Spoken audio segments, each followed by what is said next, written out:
friends, Anna Sabramowitz here. I hope you're having a fabulous day. Great start to the week.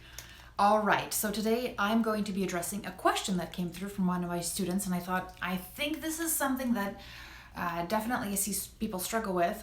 So I'm going to give you some tips today on how to resolve it. So the question is, and I mean, I think we all, when we're designing our interactive stories, we all want to get really good at writing powerful questions, right? And also the kinds of questions where whoever is making the decision, our adult target audience, they're reading every single option, right? And they're learning from it, and they're making a really compelling decision, right? So you want to write things that are like really powerful and also meaningful, and none of those options are throwaway, like, you know, that they know immediately. They're like, yeah, I know that one's wrong because it's like the shortest one or the longest one, whatever, right? So I'm going to give you some tips today. Now, the other thing is, if you are somebody who's like overwhelmed with just getting started with interactive storytelling, or actually is really intrigued by it and is thinking, I want to learn way more than whatever little thing you're sharing during this live, Anna, go to elearningsecrets.com and register for my upcoming webinar. I know some people are waiting. It's coming. So just register so that you're abreast of the news as they develop. All right, so first off, let's just solidify a couple of things. And by the way, if you can't read this and it's coming through backwards, just let me know in the comments, okay? I'll make sure to adjust it, but usually things come through pretty fine. Okay, so the first thing I just want to make sure that we're all on the same page with is about what is really an interactive story, and the piece that we're going to go into a little bit more deeply today, okay? So an interactive story really is a framework that has a beginning, a middle, and an end. And here is a way that somebody is looking at the world, so which is the old perspective. We're going to call it the old P. And here we're going to have something which is the new perspective, or the new P. Yep. All right. Now, the old perspective and the new perspective, the way somebody gets to their new perspective is through, let me adjust that a little bit. Yeah, that is better. They get through to their new perspective through a bunch of decisions, a bunch of challenges they need to go through. So these are decisions. And each of these decisions I call pearl. So this is a string of pearls, and each of these pearls is actually a decision point. So what's really cool is that as your person, even in this linear model, as your learner is going through and making decisions, within each pearl, they make a choice on how things are going to work out. And then it makes them feel like they're in charge of that story and in charge of the outcome, okay?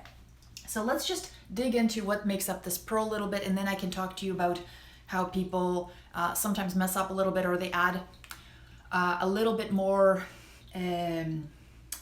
verbiage to it, that it might be a little unnecessary, and where I borrow from to actually make this a better process for not just me but also the learner. So win-win, right? Because I think the goal with any of these things is that we actually not only create things that people enjoy going through, but the process that we go through, the creative process, is not painful. It's still work, but you look forward to it, right? You're like, I can do this, you know, I know that I'll get it. So that's what I want us to focus on. So let's just dig into the pearl for a little bit. By the way, if you're enjoying this content, I'd love for you to share it or give it a thumbs up, because that puts me on top of the other kitty videos and other stuff that's out there and helps spread the word. So if you do that, I would appreciate it. Or share it with somebody who you think will actually benefit from this, who struggles writing these questions or writes a lot of questions, especially scenario-based questions, for a living. That's not to say that this cannot be applied to other types of questions, even if you're doing assessments, right? Which is basically what we're doing here. Is what's a scenario question? It's a multiple choice question, really, at its core. Let's not kid about that. So what is a pearl, right? Calling this a pearl. A pearl, really, basically this interactive story like the meat of it, right, is really just three things. So we've got a setup for a question or a decision, like, and then options on how to solve it.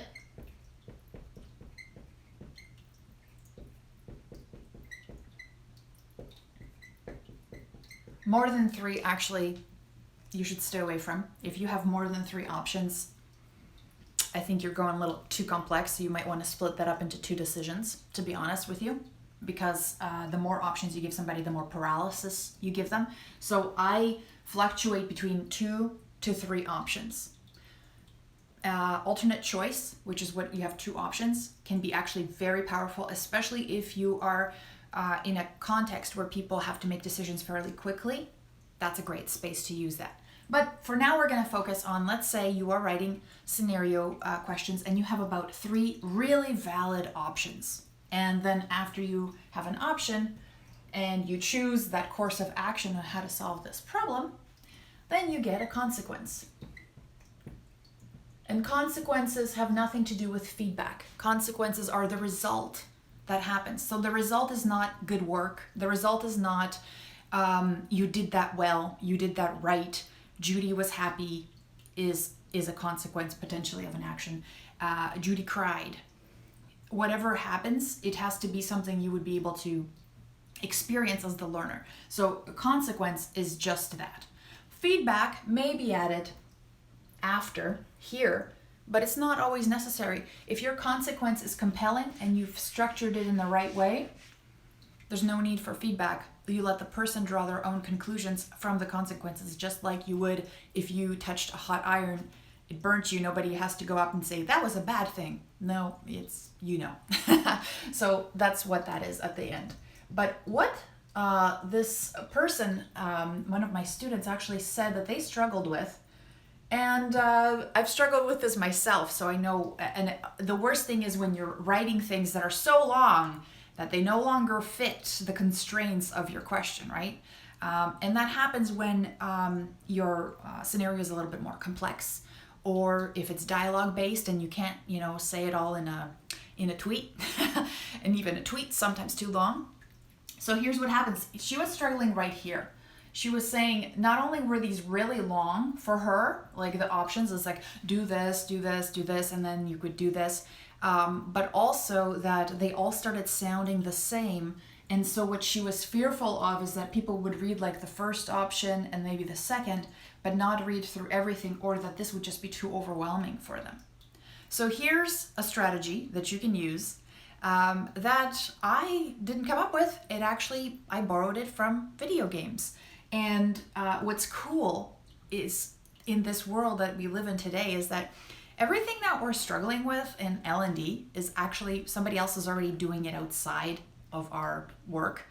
And so all you have to do is go out there and say, hey, who's already doing that well? What are they doing? Okay, so for this, video games have already been doing this for a very, very long time.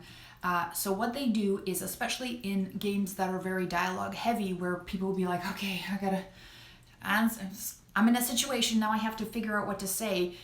They're not going to read through all the dialogue pieces, because then you lose kind of the semblance of what you're trying to do, right? You're like, what did that say again, right? So what you're trying to do then is really come down to the ethos, basically, of that option. So what you would do is, instead of having like, let's say your questions are, where option A is all these lines. Let's make this A, B, C, all these lines and all these lines. What you would do is then summarize them in a punchy either single sentence or single word. Sometimes it actually works when you do it in a single word, which is really powerful. So let's say instead of here, and games do this so good. So it's actually good to see other games, or basically practice doing this, right? Because you can distill these to an essence. So let's say And it's also very important to reinforce certain contexts for your learners. So let's say option A really is about, let's say we're talking about customer service off the top of my head. And the first, let's say the setup was, what do you do with this customer? How do you help this customer? And you could say, apologize.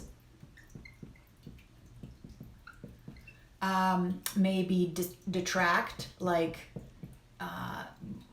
focus on something else. Or you could say, let's say you could antagonize, right? Obviously, this is a made up example. But one of the things you can do is very quickly put emphasis on the types of actions that are available that each one of these options kind of reinforces. And then what happens is, because you're focusing on the major themes, this could be a short sentence like apologize to customer, validate, but actually that would be a good one here. Validate, that's a good one. Validate, but don't apologize, right? So in customer service, you might be like, yes, that is a bad thing that happened, but we can't fix it. That's simply the way the rules are, things like that, whatever. So what's happening here is you're actually putting emphasis on the actual action, the ethos of this actual conversation, right? Which is cool, because if they click on apologize, you might still give them the option to read that before they do it. Or if your goal is to emphasize the kinds of thinking and the kinds of actions, not necessarily the specific way that they say it, but really what are we doing when something like this happens.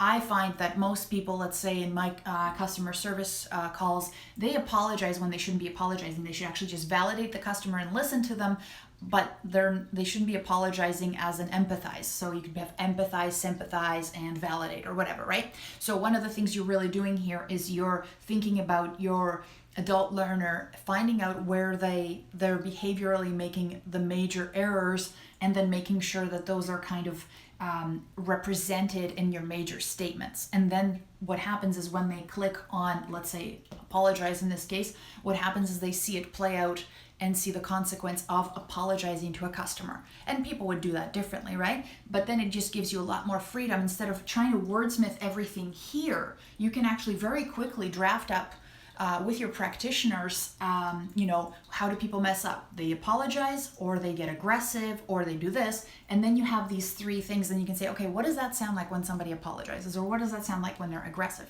And then what happens is you just have even a quicker framework for that, because you don't really have to go, you could even, if I clicked apologize, you might not even have to show what that person said.